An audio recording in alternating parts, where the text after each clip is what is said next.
نحمده ونصلي ونسلم على رسوله الكريم أما بعد فأعوذ بالله من الشيطان الرجيم بسم الله الرحمن الرحيم لو كنت فظا غليظ القلب لانفضوا من حولك آمنت بالله صدق الله مولانا العظيم إن الله وملائكته يصلون على النبي يا أيها الذين آمنوا صلوا عليه وسلموا تسليما الصلاة والسلام عليك يا سيدي يا رسول الله وعلى آلك وصحبه يا حبيب الله الصلاة والسلام عليك يا سيدي يا نبي الله وعلى آلك وصحبه يا سيدي يا نور الله۔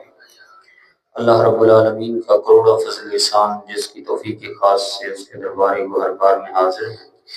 دعا ہے مولا کریم ہماری یہ اجزانہ حاضری اپنی بلند بارگاہ میں قبول فرمائے اور ہم سب کے لیے ذریعہ نجات بنائے۔ آج کا ہمارا عنوان ہے عفو در گزر، یعنی معاف کرنے کی فضیلت اور صلہ رحمی کا اجر۔ دور حاضر جس میں ہم سانس لے رہے ہیں اس میں ہر بندہ غصے سے بھرا ہوا ہے، قوت برداشت بہت کم ہو چکی ہے۔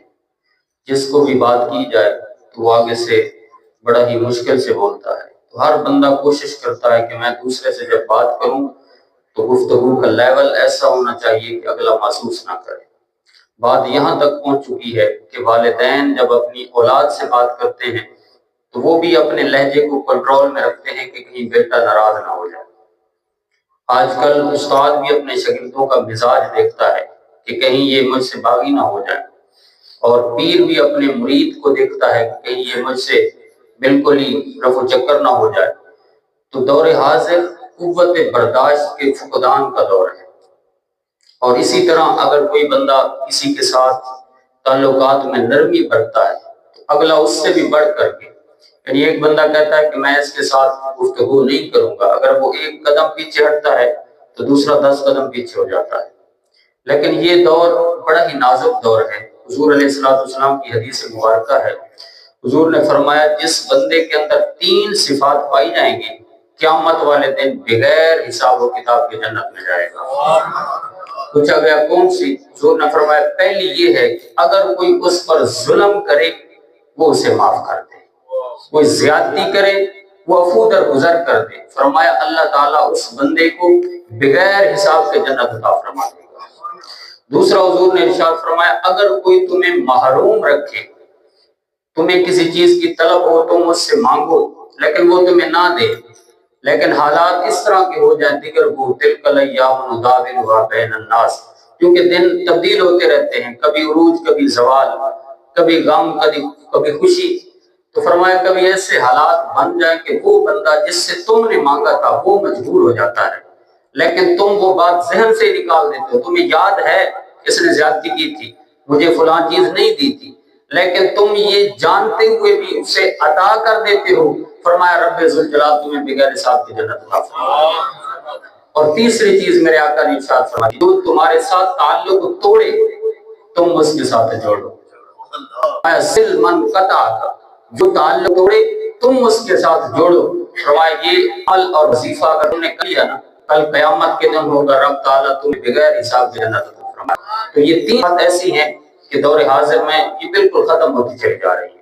اللہ تعالیٰ نے حضور کی تعریف میں پورا قرآن نازل فرمایا، لیکن ایک آیت جو ابھی میں نے پڑھی فرمایا لو كنت فظا غلیظ القلب لانفضوا من حولك، اے محبوب اگر آپ غصے والے ہوتے، اگر آپ ترش ہوتے، یہ جو صحابہ آپ کے کرتے ہیں یہ ہلکے کبھی نہ بنتے، اس لیے کہ ہر چیز کے پیچھے محبت ہے۔ یہ لڑتے قبائل کو کس نے بتایا کہ محبت نہیں ہے تو کچھ بھی نہیں ہے؟ وہ تو لڑتے تھے، اگر اونٹنی کو کسی نے ایک ٹھیکری مار دی ہے، ایک کنکر مار دیے تو 50 سال تک لڑائیاں نہیں ختم ہوتی تھی، جنگیں جاری رہتی تھی، لیکن میرے آقا جب آئے تو آپ نے فرمایا انما المؤمنون اخوہ فاصلحوا بین اخویکم، اے لڑائیاں کرنے والوں سن لو، تم دشمن نہیں ہو، تم تو سب ایک دوسرے سے بھائی لگتے ہو۔ تو پھر میں یہی کہوں گا کہ حضور علیہ السلام جب دنیا میں آئے تو محبت کا ایسا چراغ جلایا کہ ساری دنیا کو آپس میں ایک دوسرے کے قریب کر دیا، اس لیے کہ حضور کی وساطت سے ہماری محبت ہے۔ تو حضور نے جب یہ پیغام دیا تو خود اس کے اوپر پہلے عمل کر کے دکھایا، طائف کے بازار میں جب میرے آقا دین کا پیغام لے کر کے جاتے ہیں تو کون سا وہ ظلم و ستم تھا جو انہوں نے روا نہیں رکھا، ہر ظلم و ستم کیا۔ آخر میں جا کر کے قباشیوں کے ہاتھوں میں پتھر دیے، کہا کہ میرے حضور کو مارو اور ان کو نکالو یہاں سے۔ حضور نے فرمایا تم نے میری توحید کا اعلان نہیں کیا ہے، جو پیغام لے کر کے میں آیا تھا اس کا تو تم نے انکار کر دیا، لیکن ایک وعدہ مجھ سے کرو کہ تم مکے والوں کو یہ بات نہیں بتاؤ گے کہ میں تمہارے پاس یہ پیغام لے کر کے آیا تھا۔ انہوں نے کہا ہم تو ہر گلی، ہر چوک، ہر چوراہے کے اندر اعلان کریں گے کہ آپ ہمارے پاس آئے تھے۔ حضور غمزدہ ہو کر کے جب نکلے وہاں سے، انہوں نے ظلم و ستم کیا، پتھر مارے لڑکوں نے، حضور کے جوتے مبارک خون سے بھر گئے، سارا جسم زخموں سے چور ہے۔ فوراً ملک الجبال فرشتہ آتا ہے، عرض کرتا ہے حضور حکم کیجئے یہ دونوں پہاڑ آپس میں ملا دوں گا، یہ ساری وادی تباہ و برباد ہو جائے گی۔ لیکن مصطفیٰ کریم کے ہاتھ اٹھتے ہیں تو کیا الفاظ نکلتے ہیں، اللہم اہد قومی فإنہم لا یعلمون، مولا اس قوم کو ہدایت عطا فرما دے، یہ مقام مصطفیٰ کو نہیں جانتے ہیں۔ پتھروں کے مقابلے میں معاف کر کے پھر دعائیں دینا، یہ میرے مصطفیٰ کا طریقہ ہے۔ حفیظ جلندری کہتا ہے کہ حضور نے ہاتھ اٹھائے اور کہا الہی کرم کر، وہ سارے طائف کے مکینوں پر مولا پھول برسا دے پتھر والی زمین پر۔ تو یہ مصطفیٰ کا حوصلہ تھا۔ طائف والوں نے ظلم و ستم کیا، حضور نے ان کو معاف کر دیا۔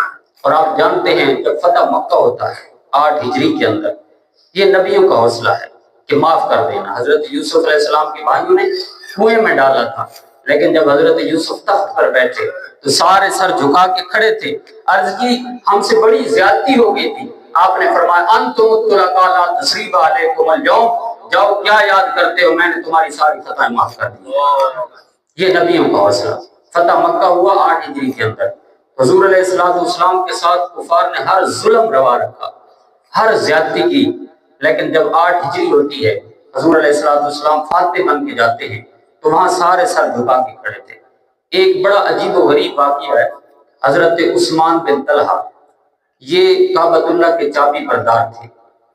جب اسلام نہیں لائے تھے تو ایک دن حضور نے ان سے کہا کہ اے عثمان ذرا کعبے کی چابی مجھے دو، میرا دل کرتا ہے کعبے کے اندر میں نماز پڑھوں، کعبے کے اندر نفل ادا کروں۔ اس نے کہا کہ میں ہر ایک کو دے سکتا ہوں، حبشی غلام کو بھی چابی دوں گا، لیکن اے محمد تمہیں نہیں دوں گا۔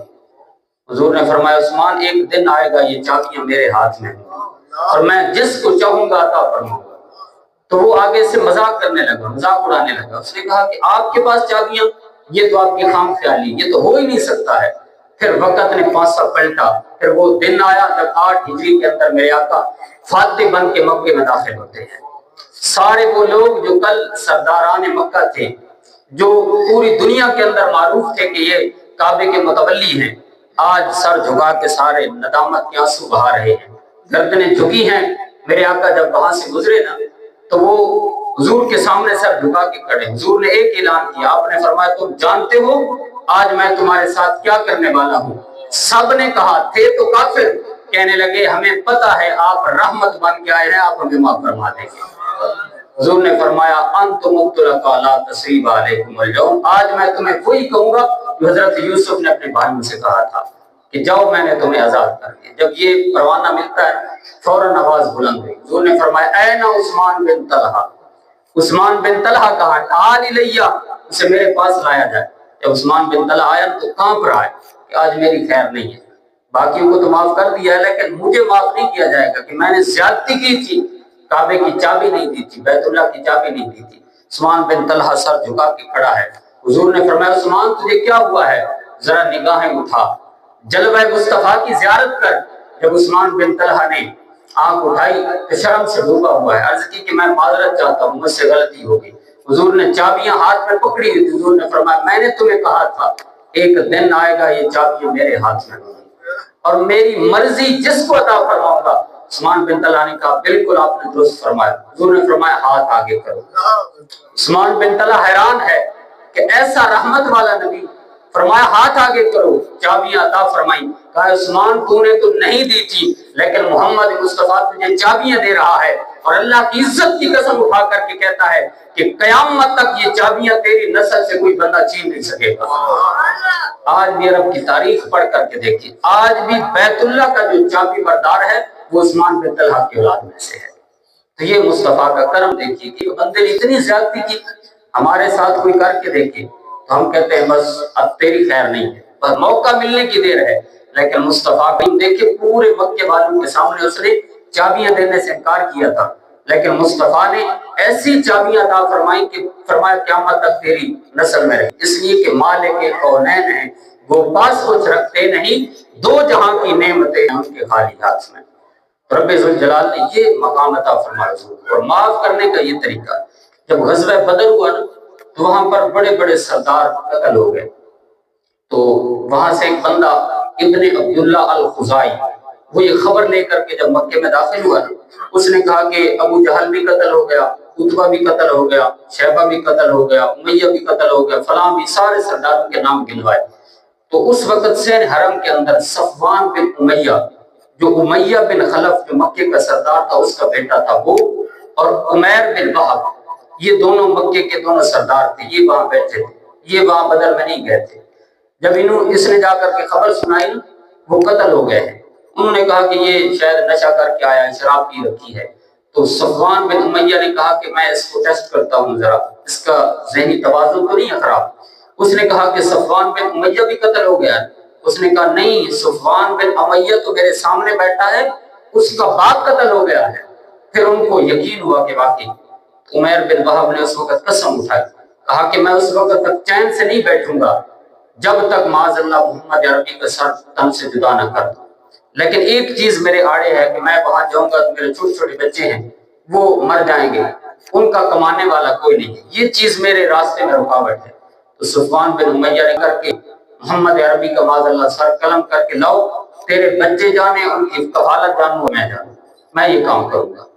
عمیر جب وہاں سے نکلتا ہے تو تلوار کو زہر کے اندر ڈبوتا ہے، حضور کو قتل کرنے کے ارادے سے جب مدینے میں پہنچا نا تو حضرت فاروق اعظم حضور کے ساتھ بیٹھے ہوئے تھے۔ آپ نے دیکھ لیا کہ عمیر جو ہے نا اچھی ارادے سے نہیں آ رہا، آپ نے اپنی دانش سے جان لیا۔ عمیر جیسے قریب ہوا تو حضرت فاروق اعظم نے اسے پکڑ لیا، گرفتار کر کے حضور کی بارگاہ میں لایا تو عرض کی یا رسول اللہ یہ اچھے ارادے سے نہیں آیا۔ حضور نے فرمایا اسے چھوڑ دو۔ حضور کے قریب ہوا، حضرت عمر کہتے ہیں میں ڈرنے لگا کہ پتہ نہیں یہ کیا کرے گا۔ حضور نے فرمایا اے عمیر کس ارادے سے آئے ہو؟ عمیر نے کہا کہ میرا بھائی گرفتار ہے، میں اس کو چھڑانے کے لیے آیا ہوں۔ اب سنیے غیب دان نبی نے آج کیا ارشاد فرمایا۔